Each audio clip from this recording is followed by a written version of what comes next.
Kalinga movie review Telugu 1 hour 56 run time తో movie వచ్చింది. ఈ మూవీ అయితే ఆహా ఓటీటీలో లైవ్ స్ట్రీమింగ్ అవుతుంది. తెలుగులో అవైలబుల్ ఉంది. స్టోరీ రైటర్ డైరెక్టర్ ధృవ బాయు, హీరో క్యారెక్టర్ కూడా చేయడం జరిగింది. ధృవ అండ్ ఇప్పుడు ప్రజ్ఞ నయన్ వీళ్ళిద్దరు హీరో హీరోయిన్ అన్నమాట. అయితే ఈ మూవీ అయితే 1 hour 56 రన్ టైమ్ తో మూవీ వచ్చింది.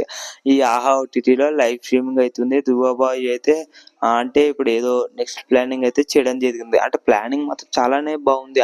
అతను స్టోరీకి కొంచెం తగ్గట్టు స్క్రీన్ ప్లే ఉండాలి. స్క్రీన్ ప్లే లేదనమాట ఈ మూవీకి అనేది. అంటే అదొకటి స్టోరీ. ఇంతకుముందు వచ్చిన సినిమాలు కూడా చాలా స్టోరీస్ అయితే ఇలానే ఉంటాయి అన్నమాట.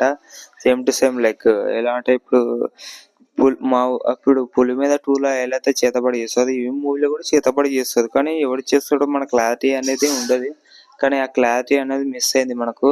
ఇంకోటి ఏంటంటే లైక్ ఇప్పుడు ప్రజెంట్ సంథింగ్ ఇప్పుడు ఒక డైనోసార్ ఉంటుంది. డైనోసార్ లేకపోతే అది ఒక ఏలియన్ అనుకుంటా. ఏలియన్ దయ్యం లాగా ఉంటుంది. అయితే వచ్చిన అడవిలో జనాలు ఎవరైతే వస్తూ ఉంటారో వాళ్ళందరినీ నరికేసి చంపేసి తింటూ ఉంటుంది అనమాట. బాడీలో ప్రైవేట్ పార్ట్స్ ఏవైతే ఉంటాయో అవి అన్నీ తింటూ ఉంటుంది ఆ దయ్యం.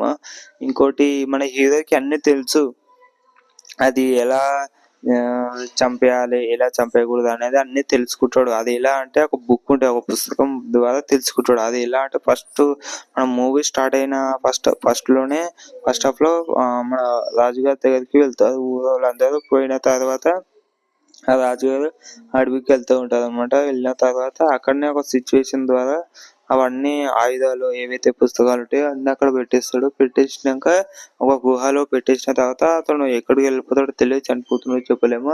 అయితే తన వారసులు అందరు విలన్స్ అనమాట, దొంగల కొడుకులు వాళ్ళందరూ. అయితే ఇక్కడ నిధి కోసం మన హీరో వెళ్తాడు. వెళ్ళిన తర్వాతనే అందరూ ఆ డైనోసార్ చేతిలో చనిపోవడం జరుగుతుంది. ఇంతే అనమాట స్టోరీ లైన్ అయితే. ఈ మూవీ అయితే ఆహా ఓటీటీలో లైవ్ స్ట్రీమింగ్ అవుతుంది. తెలుగులో అవైలబుల్ ఉంది. వెళ్ళి చూడండి. Like share subscribe to my channel.